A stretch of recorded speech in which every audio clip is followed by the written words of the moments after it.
Next point is vibrations produced in a string. Consider this diagram.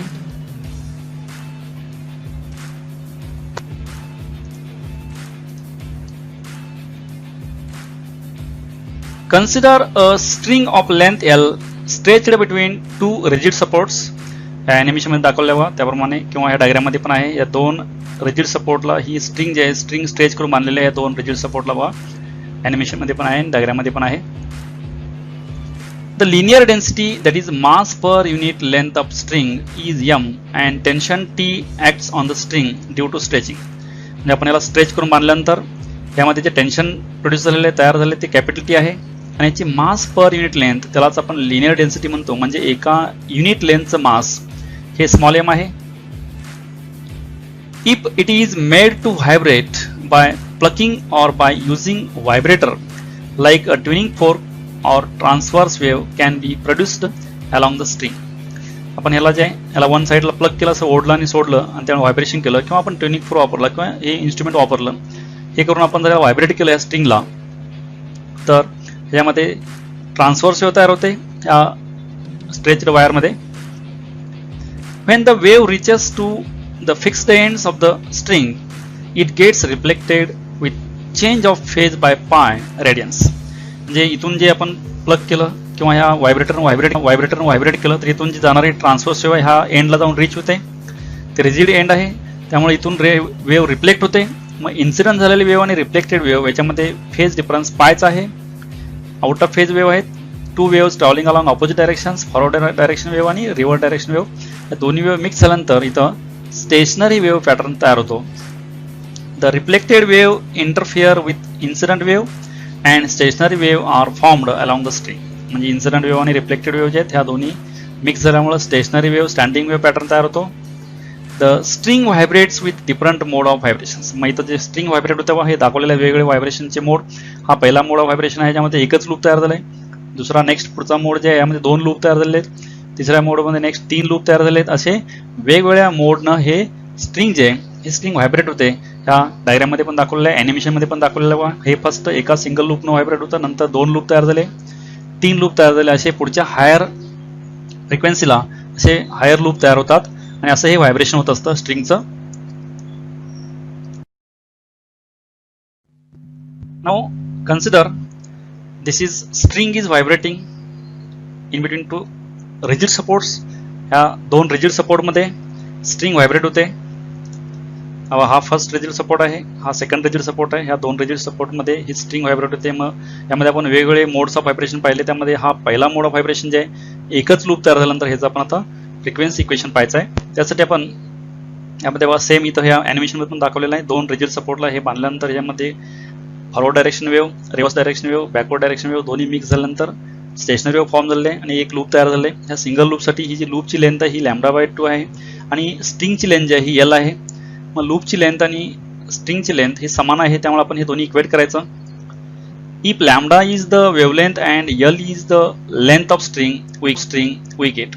हिची wavelength lambda आहे त्यामुळे एका लूपची लेंथ λ/2 येते आणि लेंथ ऑफ हे स्ट्रिंग जे आहे ही L येते. दोन्ही आपण जर इक्वेट केले दोन्ही समान आहेत. Length of loop and length of wire this string is that is λ/2 equal to L, then lambda equal to 2L, rearranging terms.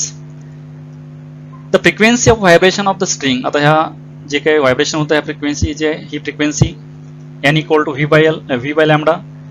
Then putting value of lambda, this is 2L. Putting value of lambda 2L and velocity of this string stretched between two rigid support. This velocity is given by root t by m.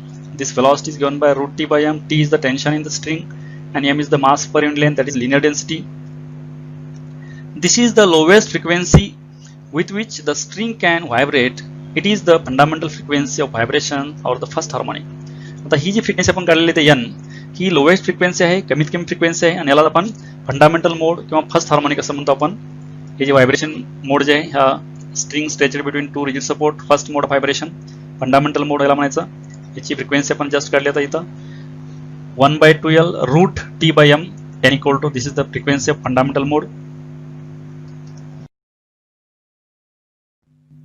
Now again consider this diagram. In this case, in that same string, two loops are formed here.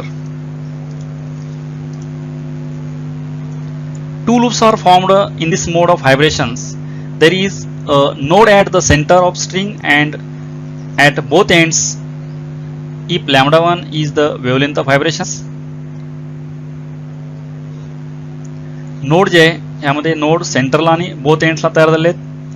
यामध्ये दोन loop तयार झाले आहेत, to loop व्हायब्रेशनचे आहेत आणि याची wavelength जर आपण लॅम्बडा 1 घेतली, यामध्ये ही दोन रिजिड सपोर्ट आहेत, यामध्ये तयार झालेले दोन लूप आहे. ह्या ॲनिमेशनमध्ये पण दाखवले आहे, ह्या ॲनिमेशनमध्ये पण दाखवले बघा दोन लूप तयार झाले आहेत ह्या स्ट्रिंगची.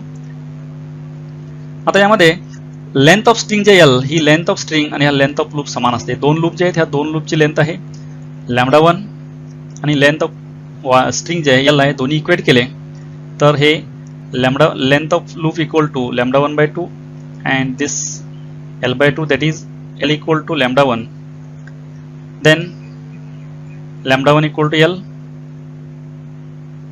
Thus the frequency of vibration is given by, आता याची फ्रिक्वेन्सी जी आहे या सेकंड मोड ऑफ व्हायब्रेशनची ही आपण फ्रिक्वेन्सी काढायची आहे. ती फ्रिक्वेन्सी इक्वेशन आहे N1 equal to this V by lambda 1, putting value of V is root T by M and lambda 1 is L, then this N1 equal to 1 by L root T by M. Comparing with fundamental frequency we get N1 equal to 2N. आता हे मध्ये compare केलं fundamental इक्वेशनला, fundamental equation आहे N equal to 1 by 2L root T by M. त्यामुळं N1 येतं 2 times N, म्हणजे next पुढची frequency जी आहे 2 times फंडामेंटल फ्रिक्वेन्सी आलेली आहे. Thus the frequency of the first overtone or second harmonic is equal to twice the fundamental frequency. आता यामध्ये हा फर्स्ट ओव्हरटोन आहे, this is M1 means first ओव्हरटोन, आणि हा सेकंड हार्मोनिक आहे, सेकंड हार्मोनिक फर्स्ट ओव्हरटोन. त्यामुळं फर्स्ट ओव्हरटोन जे आहे फंडामेंटल फ्रिक्वेन्सीच्या ट्वाइस असतो.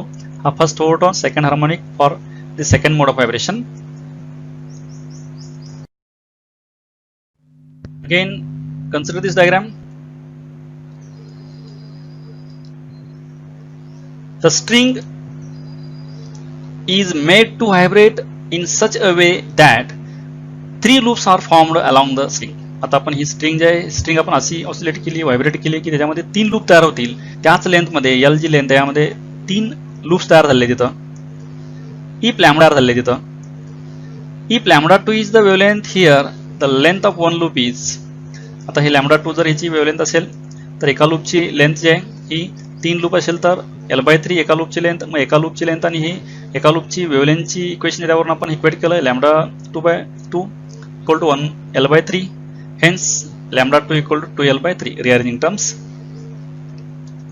Therefore the frequency of vibrations, आता याची फ्रिक्वेन्सी जी आहे 3 लूप त्यानंतर जे काय फ्रिक्वेन्सी येणार आहे ती frequency equation N equal to V by lambda and V is this T by M root T by M, V ची value root T by M टाकली आणि लॅम्बडा जे आहे लॅम्बडा 2 हे इथं वरती आपण काढलंय 2L/3, रिअरेंज केल्यानंतर आपण 3/2L येतं आणि हे V ची व्हॅल्यू T by M आहे. This is frequency.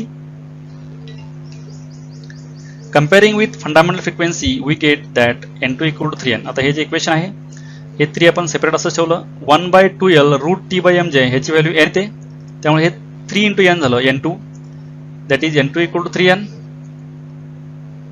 Thus frequency of second overtone or third harmonic, हे second overtone आहे, हा third harmonic आहे, equal to the thrice the fundamental frequency. He frequency तिप्पट आहे फंडामेंटल फ्रिक्वेन्सीच्या second हार्मोनिकची. Similarly for higher modes of vibrations of the string, the frequencies of vibrations are 4N, 5N, 6N, etc. Thus all harmonics are present in case of stretched string and the frequencies are given by NP equal to P into N. म्हणजे आपण जर असंच पुढच्या next higher हार्मोनिकसाठी आपण calculate केलं, इथं कसे 3 loop तयार झाले तसे 4 लूप जर तयार झाले तर इथं इक्वेशन जे आहे N3 इक्वल टू 4N येतं. जर 5 लूप तयार झाले N4 इक्वल टू 5N येतं, N5 इक्वल टू 6N येतं. तसे पुढचे ऑल हार्मोनिक्स प्रेझेंट आहेत, म्हणजे N2 इक्वल टू 3N ला आपण हे सेकंड ओव्हरटोन म्हणतो, third harmonic. N3 equal to 4N जे आहे थर्ड ओव्हरटोन, फोर्थ हार्मोनिक म्हणतो आपण. असे आपण जनरल केस जे NP equal to P into N, आपण हे all harmonics are present in this case if string is stretched between 2 rigid supports. 2 rigid सपोर्टमध्ये आपण जर स्ट्रिंग स्ट्रेच करून ठेवले आणि त्याला जर ऑसिलेट केलं, व्हायब्रेट केलं, त्याच्यामध्ये सर्व प्रकारचे हार्मोनिक्स, ऑल हार्मोनिक्स म्हणजेच इव्हन आणि ऑड हे दोन्ही प्रकारचे हार्मोनिक्स यामध्ये प्रेझेंट असतात. हे N2 इक्वल टू 3n मध्ये 3 हे हार्मोनिक आहे आणि हे 2 हे ओव्हरटोन आहे. This is string stretched between two rigid support. All harmonics are present.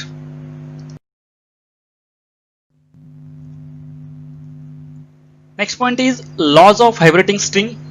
आता आपण जे फंडामेंटल फ्रिक्वेन्सीचं इक्वेशन आपण जे कॅल्क्युलेट केलं होतं, string stretched between two rigid support. The fundamental frequency of vibrating string under tension is given by n equal to 1 by 2l under root capital T by m. हे आपण fundamental फ्रिक्वेन्सीचं आपण equation already derive केलेलं आहे. ह्यामध्ये first law आहे law of length. आता हे जे इक्वेशन आहे, आपण ह्या इक्वेशनवरून आपण 2 व्हेरिएबल ठेवायचे आणि 2 कॉन्स्टंट ठेवून आपण 3 लॉ इथं आपण डिफाईन करायचे. पहिला लॉ आहे लॉ ऑफ लेंथ. तर the fundamental frequency of vibrations of a string is inversely proportional to length of the vibrating string if tension and mass per unit length are constant. ज्या equation मध्ये ही जी fundamental frequency n आहे, ही जी n fundamental frequency, ही तर l जी दिसतं डिनॉमिनेटरला, ही this fundamental frequency inversely proportional to length. हे लेंथवर इनव्हर्सली प्रोपोर्शनल आहे. आणि ज्यावेळी t आणि m कॉन्स्टंट असतात, जेव्हा टेन्शन आणि मास पर युनिट लेंथ जेव्हा आपण कॉन्स्टंट ठेवले हे t आणि m, त्यावेळी n हे जे आहे, n हे इनव्हर्सली प्रोपोर्शनल टू l असतं. हा लेंथचा लॉ आहे. यामध्ये n inversely proportional to 1 by l, n inversely proportional to l if t आणि m आर कॉन्स्टंट. हे लेंथवर डिपेंड आहे म्हणून आपण याला लॉ ऑफ लेंथ म्हणतो. Second, law of tension. The fundamental frequency of vibration of string is directly proportional to the square root of tension if vibrating length and mass per unit length are constant. आता ही जी fundamental frequency आहे, ही directly proportional to under root tension. हे जे route T आहे ना, route ला डायरेक्टली प्रोपोर्शनल असते. ज्यावेळी L आणि M कॉन्स्टंट असतात त्यावेळी, L आणि M कॉन्स्टंट असतात त्यावेळी fundamental frequency directly proportional to under root of this tension. इथं लिहिलं आहे n directly proportional to under root of t if L and M are constant.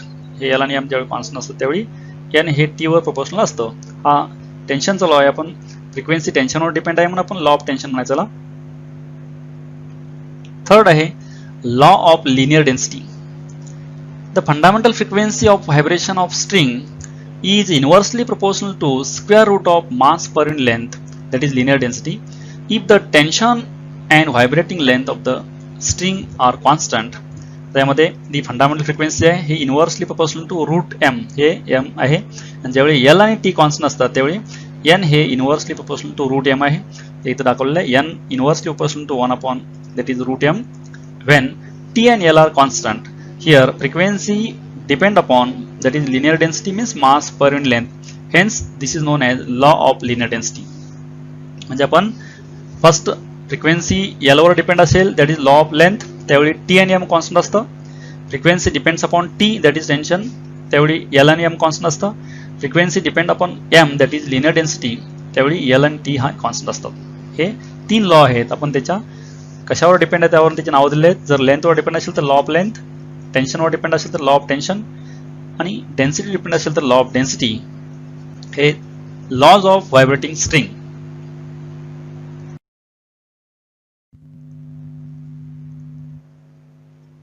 If small r is the radius and rho is the density of material of string, then linear density is given by. आपण जर string 2 rigid सपोर्टला stretch करून मानलेलं आहे, त्याची radius जी आहे small r घेतली, density जर row घेतली, तर लिनियर डेन्सिटी जे आहे हे म्हणजेच काय असतं, मास पर युनिट लेंथ असते.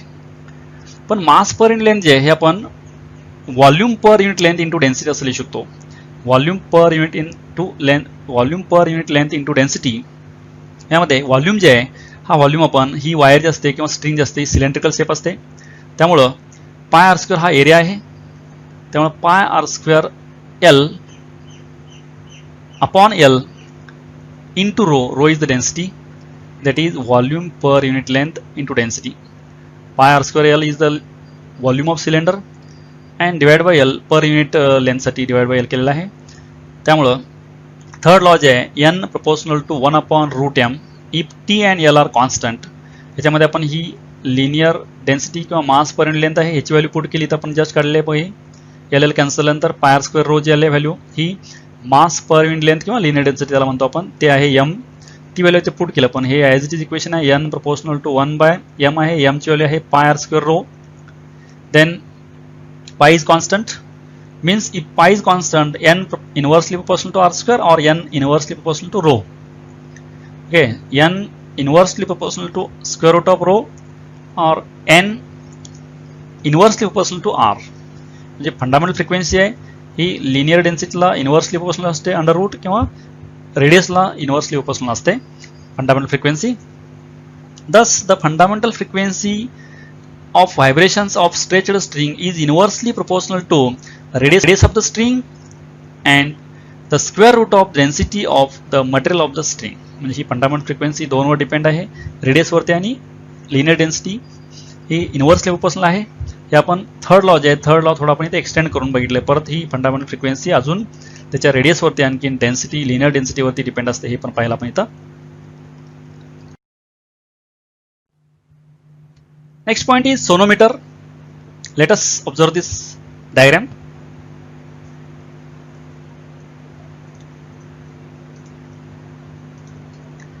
A sonometer consists of a hollow rectangular wooden box called the sound box.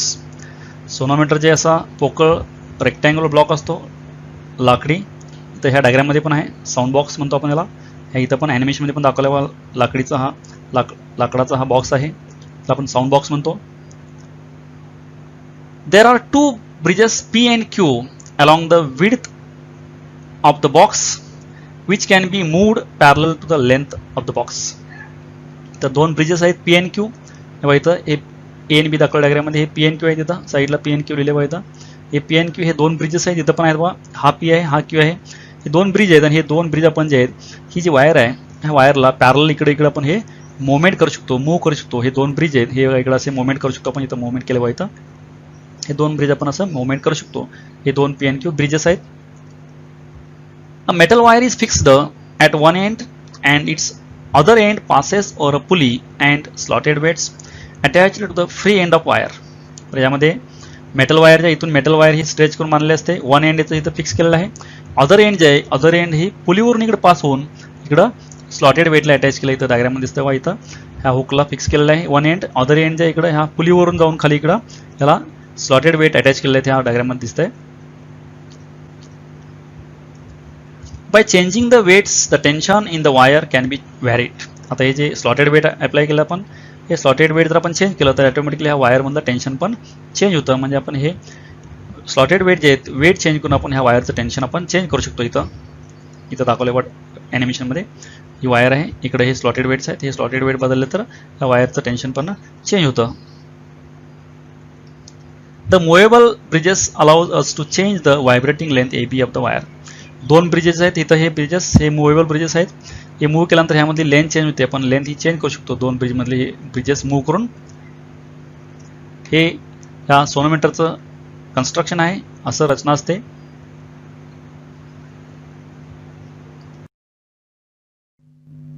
Verification of first law of vibrating string. आता आपण फर्स्ट लॉ जे हा व्हायब्रेटिंग स्ट्रिंगचा पाहायचा आहे, त्यासाठी परत हे सेम आपण सोनोमीटर कन्सिडर केलेला आहे.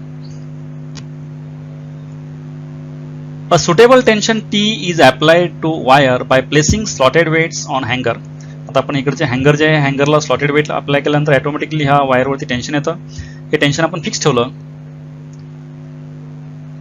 A light paper rider is placed on the wire midway between the bridges. आता दिसत डायग्राम मध्ये दिसतंय बघा. इथं मिडवेला एक पेपर रायडर ठेवलाय, पेपर ठेवलाय ह्या वायरवरती. The stem of vibrating tuning fork is held in contact with the sonometer box. आता इथं या डायग्राम मध्ये दाखवले बघा. हा ट्युनिंग फोर्क जे आहे, हा ट्युनिंग फोर्क आपण हे ट्युनिंग फोर्क मधला एक ट्युनिंग फोर्क आपण व्हायब्रेट करून एक्साइट करून हा ट्युनिंग फोर्क ह्या वायरवरती इथं ठेवला तर by changing distance between the bridges without disturbing paper rider, frequency of vibration of wire is exactly equal to the frequency of tuning fork. The wire vibrates with maximum amplitude and the paper rider is thrown off. आपण इथं tuning fork जे आहे, हा tuning fork घेऊन आपण काय केलं, vibrate करून एक्साइट करून आपण हे वायर जवळ ठेवलं आपण इथं. तर ज्यावेळी ह्या ट्युनिंग फोर्कची फ्रिक्वेन्सी आणि ह्या वायर जे आहे, वायरची फ्रिक्वेन्सी, वायरची ही फ्रिक्वेन्सी आहे P आणि Q जे हे ब्रिजेस आहेत, ह्या ब्रिजेस मधली फ्रिक्वेन्सी ही आपण ब्रिजेस हे कमी जास्त डिस्टन्स करून आपण हे ब्रिजेस मुवमेंट केले त्यावेळी ज्यावेळी हा वायरची फ्रिक्वेन्सी ट्युनिंग फोर्क इतकी होईल त्यावेळी काय होईल, रेझोनन्सनं ही वायर जी आहे मॅक्झिमम अँप्लिट्यूडनं व्हायब्रेशन होईल आणि त्यावेळी हा पेपर रायडर खाली पडेल. पेपर रायडर हा खाली पडला याचं इंडिकेशन काय आहे, तर ही वायर मॅक्झिमम अँप्लिट्यूडनं व्हायब्रेशन झालेली आहे आणि मॅक्झिमम व्हायब्रेशन झाल्या म्हणजेच काय, तर ह्या वायरची फ्रिक्वेन्सी आणि ह्या ट्युनिंग फोर्कची फ्रिक्वेन्सी मॅच झालेली आहे, त्यावेळीच रेझोनन्स होतो आणि पेपर रायडर खाली पडतो. In this way, a set of tuning fork having different frequencies N1, N2, N3, so on are used and corresponding vibrating length of wire are noted as L1, L2, L3 and so on by keeping the tension constant. आता असे आपण ही एका tuning फोर्कची आपण frequency घेतली, नंतर असे वेगवेगळ्या प्रकारचे ट्युनिंग फोर्क आपण वापरले ज्यांची फ्रिक्वेन्सी N1, N2, N3 आहे. असे नेक्स्ट ट्युनिंग फोर्क घेऊन आपण ही जी दोन ब्रिजेस आहेत P आणि Q त्याच्यामधली लेंथ चेंज करून आपण ह्याला ज्यावेळी हे मॅक्झिमम व्हायब्रेशन होईल ती लेंथ आपण चेक केली, त्या लेंथ आलेले करस्पॉन्डिंग फ्रिक्वेन्सी N1 ला L1, N2 ला L2, N3 ला L3 like this. Then we will observe that N1 L1 equal to N2 L2 equal to N3 L3 equal to so on constant for constant value of tension T and mass per unit length M. ज्यावेळी आपण इकडचं weight आपण change नाही करत त्यावेळी tension नाही बदलत, आणखी वायर आपण किंवा स्ट्रिंग आपण बदलले नाही तर हिचं मास पर युनिट पण बदललेलं नाही, त्यामुळे एम आणि एल इथं कॉन्स्टंट ठेवले आहेत आणि एम आणि एल कॉन्स्टंट ठेवल्यानंतर इथं N1 L1 equal to N2 L2 equal to N3 L3 म्हणजेच काय, N proportional to 1 by L1 that is N1 proportional to 1 by L1 means inversely proportional to length, N2 inversely proportional to L2, N3 inversely proportional to L3 like this. NL equal to constant म्हणजेच काय, N inversely proportional to length that is fundamental frequency inversely proportional to length when tension and mass per unit length are constant. Hence this first law is verified. NL equal to constant that is N proportional to 1 by L if T and M are constant. This is first law and this first law is verified here.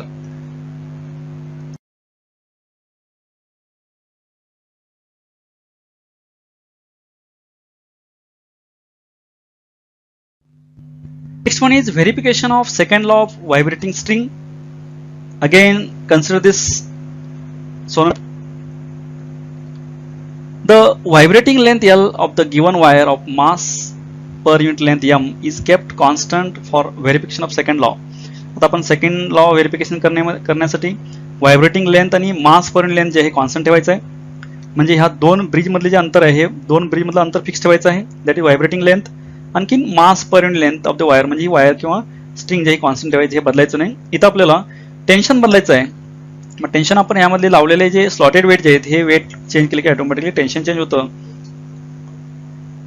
Bye changing the tension the same length is made to vibrate in unison with different tuning force of various frequencies. आपण आता इथं सेमच एकाच लेंथला आपण इकडे मास बदलून वेगवेगळ्या tuning फोर्ससाठी आपण ही लेंथ आपण युनिसोन केली. युनिसोन म्हणजे काय, एकाच प्रकारची फ्रिक्वेन्सी ह्या दोन ब्रिज मधली जी वायर आहे त्याची फ्रिक्वेन्सी आणि ट्युनिंग फोर्सची फ्रिक्वेन्सी मॅच होईल, त्यावेळी रेझोनन्स होईल आणि मॅक्झिमम अँप्लिट्यूडनं ही वायर व्हायब्रेट होईल आणि ट्युनिंग हे पेपर रायडर खाली पडेल. त्यावेळी आपण त्या लेंथ घेतल्या, या लेंथ ही कॉन्स्टंट असते इथं. तर करस्पॉन्डिंग आपण टेन्शन जे आहे तिकडं जे अप्लाय केलेले स्लॉटेड वेट जे आहेत ते अप्लाय केलं, त्याच्यामध्ये येणारं टेन्शन टी जे आहे मास इंटू ग्रॅव्हिटी ह्यावरून आपण टेन्शन काढलं आणि करस्पॉन्डिंग जे फ्रिक्वेन्सी आपण घेतलेल्या होत्या त्या टेन्शनसाठी पहिल्या फ्रिक्वेन्सीला N1 त्यावेळी करस्पॉन्डिंग टेन्शन जे होतं T1, नेक्स्ट पुढची frequency N2 corresponding tension T2, असं आपण प्रत्येक वेगवेगळ्या वेटसाठी म्हणजेच काय टेन्शनसाठी फ्रिक्वेन्सी पहिल्या चेक केल्या ह्या. तर N1 by root T1, N2 by root T2, N3 by root T3 असे पुढच्या हायर फ्रिक्वेन्सी हा जे रेशो आहे हा ऑलवेज कॉन्स्टंट येतो, that is common N by root T is constant.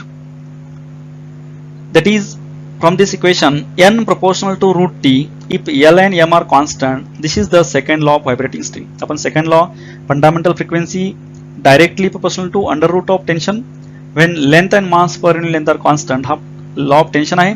हा law of tension इथं व्हेरीफाय झालेला आहे, कारण इथं N जे N proportional to T आलेलं आहे, म्हणजे टेन्शन बदलल्यानंतर फ्रिक्वेन्सी बदलते आहे. ज्यावेळी लेंथ आणि मास कॉन्स्टंट आहेत ते आपण इथं चेक केलं, लेंथ कॉन्स्टंट ठेवलंय, मास पण इकडं आपण ह्या वायरचं जे मास पर युनिट लेंथ जी लिनियर डेन्सिटी आहे ती कॉन्स्टंट ठेवली आहे. फक्त इकडचं टेन्शन बदलल्यानंतर ऑटोमॅटिकली फ्रिक्वेन्सी पण चेंज होते ट्युनिंग फोर्कची. इथं प्रत्येक वेगवेगळे ट्युनिंग फोर्क आपण वापरले आहेत, त्यामुळं सेकंड लॉ जे आहे तर सेकंड लॉ पण इथं व्हेरीफाय झालेला आहे. Next one is verification of third law of vibrating string. आता व्हायब्रेटिंग स्ट्रिंगचा पण थर्ड लॉ इथं आपण व्हेरीफाय करायचा आहे. Again consider this sonometer. In this case, for verification of third law of vibrating string, two wires having different masses per unit length m1 and m2, that is linear densities, are used. इथं आपण दोन वेगवेगळ्या मास per unit लेंथच्या wire आपण वापरल्या, ज्याची मास per unit length m1 आहे पहिल्याची, दुसऱ्या वायरची मास पर युनिट लेंथ m2 आहे. अशा दोन वेगवेगळ्या वायर वापरायच्या आहेत. The first wire is subjected to suitable tension and made to vibrate in unison with given tuning fork. पहिल्यांदा आपण पहिली वायर वापरली. इकडं वेट हँगर जे आहे, वेट हँगरला आपण वेट अटॅच केलं, त्यामुळे टेन्शन यावरती काहीतरी अप्लाय झालेलं आहे. नंतर आपण ट्युनिंग फोर्क व्हायब्रेट केला, आणखीन इथं ठेवला, तर ह्या दोन ब्रिज जे आहेत, हे दोन नाय पेजेस आहेत, यामधलं डिस्टन्स चेंज केलं, आणि ज्यावेळी या वायरची फ्रिक्वेन्सी आणि ट्युनिंग फोर्कची फ्रिक्वेन्सी सेम होईल, त्यावेळी मॅक्झिमम ऑसिलेशन्स होतील, या वायरची व्हायब्रेशन्स होतील आणि रेझोनन्स होऊन हा पेपर रायडर खाली पडेल. त्यावेळीची लेंथ आपण मेजर केली L1. The vibrating length is noted L1. Using the same fork, the second wire is made to vibrate under the same tension and the vibrating length L2 is determined. तर परत tuning fork तोच आहे, same tension आहे, पण आपण इथं wire दुसरी घेतली आणि परत आपण हे ट्युनिंग फोर्क व्हायब्रेट करून इथं ठेवला, आणि ज्यावेळी पेपर रायडर फॉल होईल त्यावेळीची लेंथ परत मेजर केली, ती L2 कन्सिडर केली. तर thus the frequency of vibration of the two wires kept same under same applied tension, it is found that आपण जर टेन्शन कॉन्स्टंट ठेवलं, फ्रिक्वेन्सी पण ट्युनिंग फोर्कची कॉन्स्टंट ठेवली, तर आपलं असं लक्षात आलं की पहिल्या वेळची लेंथ आणि पहिलं जे मास पर्यंत लेंथ आहे वायरचं, ह्यांचा product L1 under root M1 equal to L2 under root M2, हा प्रोडक्ट हा नेहमी कॉन्स्टंट येतो, that is L under root M is equal to constant. By first law of vibrating string N inversely proportional to length, तर first law अनुसार L length जे आहे ही length inversely proportional to fundamental frequency. Therefore, we get that N proportional to 1 upon root M if T and L are constant. This is the third law of vibrating string. आता यावरून आपण असं सांगू शकतो की N inversely proportional to under root mass per unit length, that is linear density, when T and L are constant. This is third law of vibrating string, and this third law is here verified. In this way, law of vibrating string are verified by using sonometer. आपण ह्या sonometer use करून आपण law of string जे तिन्ही law आपण इथं verify केलेले आहेत. Thank you for watching this video and keep